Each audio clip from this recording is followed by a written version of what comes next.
कल्पना कीजिए, इतिहास की सबसे बड़ी लड़ाइयों में से एक बस शुरू ही होने वाली है।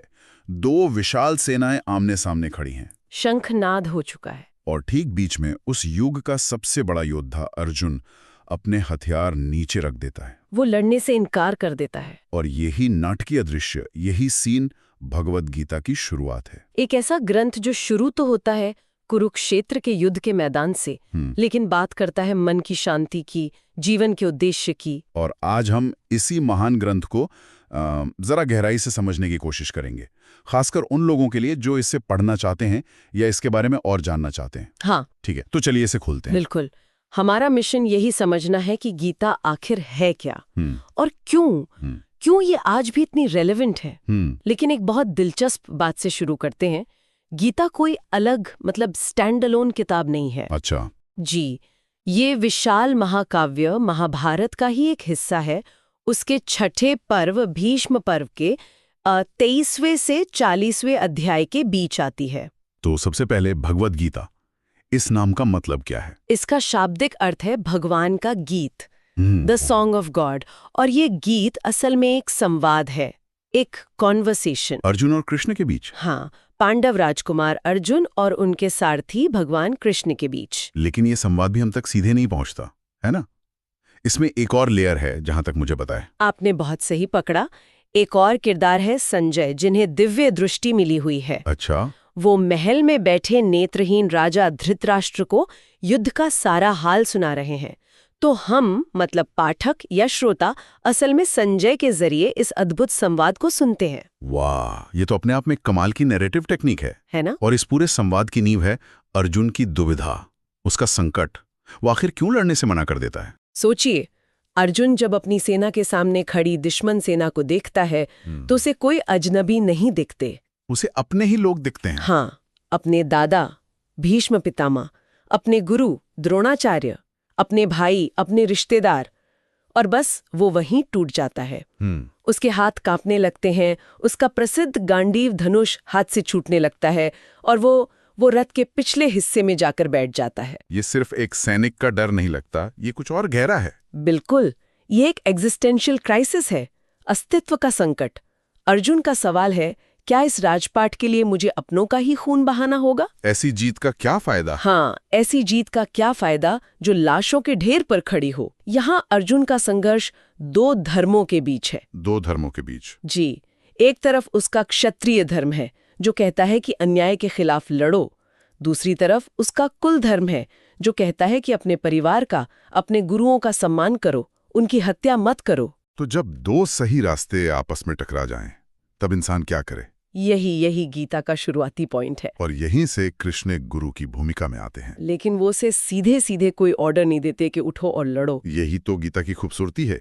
कृष्ण उसे डांटते नहीं हैं, बल्कि एक पूरा दर्शन, एक पूरी फिलॉसफी उसके सामने रखते हैं। और उस दर्शन का केंद्र है धर्म की सही समझ। यहाँ धर्म का मतलब सिर्फ रिलीजन नहीं है। नहीं, इसका अर्थ बहुत बड़ा है। कर्तव्य, नैतिकता, सही आचरण, the cosmic law that holds everything together. Krishna Arjun को उसके स्वधर्म की याद दिलाते हैं। स्वधर्म मतलब उसका अपना विशेष कर्तव्य, जो एक योद्धा के तौर पर उसे निभाना है। लेकिन ये स्वधर्म का विचार बहुत मुश्किल भी तो है। अगर आपका धर्म ही आपको अपनों के खिलाफ खड़ा कर दे, जैसा अर्जुन के साथ हुआ, तो ये तो एक इम्पॉसिबल सिचुएशन है। क्या गीता इस पर कोई प्रैक्टिकल हल देती है या ये सिर्फ एक आदर्शवादी बात है? आप गीता के दिल तक पहुंच गए हैं। यही तो अर्जुन का भी सवाल था और कृष्ण का जवाब दुनिया के सबसे प्रसिद्ध दार्शनिक विचारों में से एक है। और वो क्या है? वो विचार है निष्काम कर्म, या जिसे हम कर्मयोग कहते हैं। गीता के अध्याय 2 श्लोक 47 में कृष्ण कहते हैं, कर्मण्यवधिकारस्ते मा फलेषु कदाचन मां कर्म फले हेतुर्भुर्मा ते संगोस्त्व कर्मणि। बिल्कुल। इसका अर्थ है, तुम्हारा अधिकार केवल कर्म करने में है, उसके फल में कभी नहीं।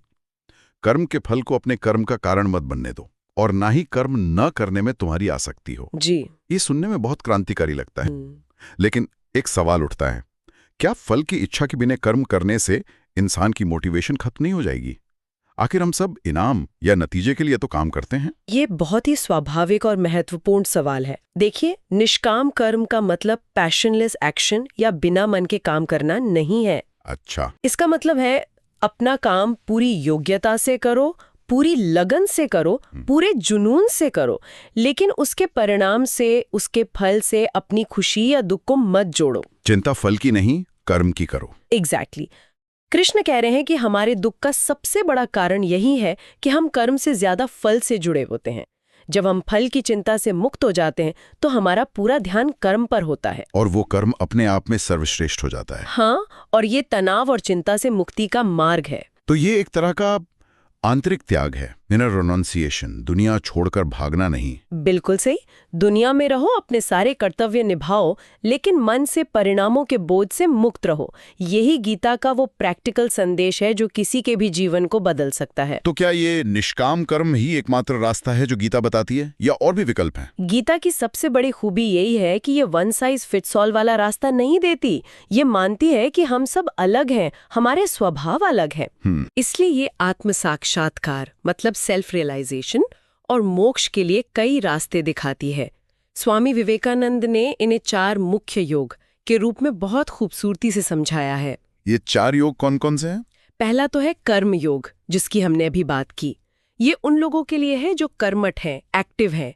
दुनिया में रहकर काम करो, पर फल ईश्वर को समर्पित कर दो। ठीक है। दूसरा है भक्ति योग। ये भावुक प्रकृति के लोगों के लिए है। The path of devotion. अपनी सारी ऊर्जा, अपना सारा प्रेम एक व्यक्तिगत ईश्वर, यहाँ कृष्ण के प्रति समर्पित कर दो। उनके नाम का जाप करना, उनकी लीलाओं को याद करना। जी। और बाकी 2? वो शायद ज्ञान और ध्यान से जुड़े हैं। सही। तीसरा है ज्ञान योग, यानी अ पाथ ऑफ नॉलेज। ये बौद्धिक, एनालिटिकल स्वभाव के लोगों के लिए है। विवेक और आत्मनिरीक्षण के जरिए ये जानना कि मैं कौन हूँ। ये समझना कि मैं ये शरीर या मन नहीं, बल्कि अविनाशी आत्मा हूँ। हाँ। और चौथा है राजयोग, अ पाथ ऑफ मेडिटेशन। ये उन लोगों के लिए है जो एकाग्र स्वभाव के हैं। ध्यान के माध्यम से अपने मन की वृत्तियों को शांत करना और अपने भीतर की चेतना से जुड़ना। तो ये 4 अलग अलग रास्ते नहीं, बल्कि एक ही मंजिल तक पहुंचने के 4 अलग अलग गेट हैं। बिल्कुल। जो हर तरह के इंसान के लिए खुले हैं। और मंजिल एक ही है, मोक्ष, लिबरेशन। जन्म और मृत्यु के इस अंतहीन चक्र से मुक्ति। जी। गीता कहती है कि तुम अपने स्वभाव के अनुसार कोई भी मार्ग चुनो, अगर तुम निष्ठा से उस पर चलोगे तो मंजिल तक पहुंच जाओगे। ये दर्शन इतना गहरा और असरदार है, ये सोचना भी हैरान करता है कि 700 श्लोकों के एक छोटे से हिस्से में इतनी बड़ी बात कैसे कही गई है ना? चलिए इस ग्रंथ की बनावट पर थोड़ी नजर डालते हैं। अगर कोई आज इसे उठाता है तो उसे क्या मिलता है? तो गीता में कुल 18 अध्याय है और करीबन 700 श्लोक। 700 श्लोक? जी। और हर अध्याय को एक अलग योग का नाम दिया गया है जो उस अध्याय के मुख्य विषय को बताता है। जैसे पहला अध्याय है Arjun Vishad Yog, the yoga of Arjuna's despair. और आखिरी अध्याय Moksha Sanyas Yog, the yoga of liberation by renunciation. और ये 700 श्लोक हमेशा से इतने ही थे या इसमें समय के साथ कुछ बदलाव हुए हैं? ये एक अच्छा सवाल है। कुछ पुरानी पांडुलिपियों में 745 श्लोकों का भी जिक्र मिलता है, लेकिन आज हम जिस स्टैंडर्ड एडिशन को जानते हैं उसमें 700 श्लोक हैं। अच्छा। इसका श्रेय 8वीं शताब्दी के महान दार्शनिक आदि शंकराचार्य को दिया जाता है। माना जाता है कि उन्होंने अपनी प्रसिद्ध कमेंट्री लिखते समय 700 श्लोकों की संख्या को एक तरह से फिक्स कर दिया ताकि भविष्य में इसमें कोई फेरबदल न हो। और इसकी रचना का श्रेय परंपरागत रूप से तो महर्षि वेदव्यास को दिया जाता है। हाँ। लेकिन क्या आधुनिक विद्वान भी यही मानते हैं? परंपरा के अनुसार वेदव्यास ही महाभारत और गीता के लेखक हैं। हालांकि आधुनिक विद्वान इसे किसी एक लेखक का काम नहीं मानते। उनका मानना है कि यह कई लेखकों द्वारा सदियों में लिखा गया एक कॉम्पोजिट वर्क है, जिसे समय के साथ अंतिम रूप दिया गया। जी। और इसकी रचना का समय भी निश्चित नहीं है, लेकिन ज्यादातर विद्वान इसे 2री या 1ली शताब्दी ईसा पूर्व का मानते हैं। इन सब का आज की दुनिया में क्या मतलब है?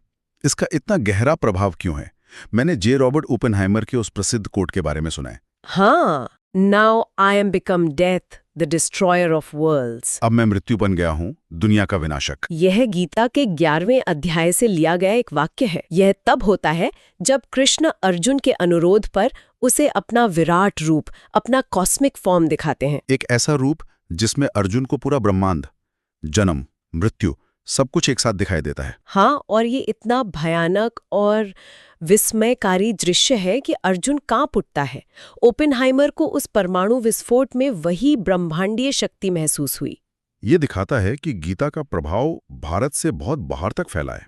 ये वैश्विक कैसे बना? इसका एक बड़ा कारण है अनुवाद।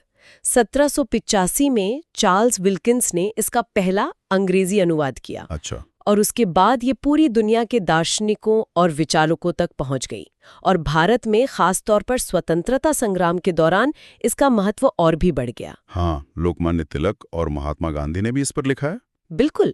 तिलक ने जेल में गीता रहस्य लिखी और महात्मा गांधी ने तो इसे अपनी आध्यात्मिक माँ कहा। उन्होंने अनासक्ति योग नाम से इस पर अपनी टीका भी लिखी। जी, और उन्होंने अपने अहिंसक प्रतिरोध की प्रेरणा गीता के निष्काम कर्म से ही ली थी। और हाल ही में भी इसे एक बड़ी वैश्विक पहचान मिली है ना? जी हाँ, ये बहुत महत्वपूर्ण है। अप्रैल 2025 में भगवद गीता की पांडुलिपियों को यूनेस्को के memory of the world register में शामिल किया गया, जो इसे एक वैश्विक सांस्कृतिक धरोहर के रूप में मान्यता देता है। ये दिखाता है कि इसका संदेश किसी एक देश या धर्म तक सीमित नहीं है। तो आज की हमारी बातचीत को समेटते हैं। हमने गीता की नाटकीय पृष्ठभूमि को देखा, अर्जुन की उस दुविधा को समझा जो असल में हम सबकी दुविधा है। हाँ, कर्तव्य और भावनाओं के बीच का संघर्ष। हमने निष्काम कर्म के क्रांतिकारी विचार को छुआ और मोक्ष के 4 मार्गों को जाना। ये सिर्फ युद्ध के लिए एक आह्वान से कहीं बढ़कर है। निश्चित रूप से ये एक गहरे संकट के क्षण में कर्तव्य, कर्म और जीवन के उद्देश्य की गहन खोज है। ये सिखाती है कि आध्यात्मिक जीवन जीने के लिए दुनिया से भागने की जरूरत नहीं है, बल्कि दुनिया में रहते हुए भी मन से उसे अनासक्त रहा जा सकता है। बिल्कुल। तो एक आखिरी सवाल, अगर कोई श्रोता आज की इस बातचीत से प्रेरित होकर इसे पढ़ना चाहता है तो उसे कैसे शुरू करना चाहिए? क्या इसे कहानी की किताब की तरह पढ़ सकते हैं? ये बहुत अच्छा सवाल है। पहली बात, इसे एक कहानी की किताब की तरह नहीं पढ़ना चाहिए। ये एक गहरा दार्शनिक ग्रंथ है। तो फिर मेरी सलाह होगी कि किसी अच्छे सरल अनुवाद और कमेंट्री के साथ पढ़ें जो हर श्लोक का संदर्भ और अर्थ समझाए। और इसे पूरा पढ़ने में लगभग कितना समय लग सकता है? देखिए, इसे जल्दी खत्म करने की कोशिश ना करें। ये एक दिन या एक हफ्ते में खत्म करने वाली किताब नहीं है। हो सकता है आप रोज सिर्फ 1 या 2 श्लोक पढ़ें और इस पर विचार करें। तो समय महत्वपूर्ण नहीं है, समझ महत्वपूर्ण है। सही बात। इसमें 1 महीना लगे या 1 साल, जरूरी है कि पढ़ने से पहले इसकी पृष्ठभूमि को समझा जाए, जैसा हमने आज करने की कोशिश की। संदर्भ को समझने से गीता के श्लोकों के गहरे अर्थ खुलते जाते हैं। मतलब ये एक जीवन भर साथ निभाने वाला ग्रंथ है। हाँ, आप इसे जीवन के अलग अलग पड़ावों पे पढ़ेंगे और हर बार आपको इसमें से नए अर्थ और नई प्रेरणा मिलेगी।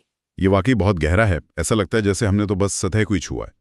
अगर हमारे श्रोता चाहे कि हम गीता के अध्यायों पर और गहरी चर्चा करें तो वे हमें कमेंट्स में बता सकते हैं। जरूर।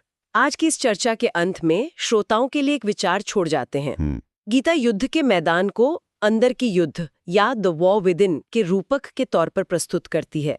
वो नैतिक और भावनात्मक संघर्ष जो हर इंसान के मन में चलता है। तो इस पर विचार करें। किसी के अपने जीवन का कुरुक्षेत्र क्या है? वो कौन सी दुविधा है जो उन्हें अर्जुन की तरह कर्तव्य पथ से विचलित कर रही है? और वो स्वधर्म क्या है जिसका पालन करने के लिए गीता कह रही है, परिणाम से बिना कोई लगाव रखे?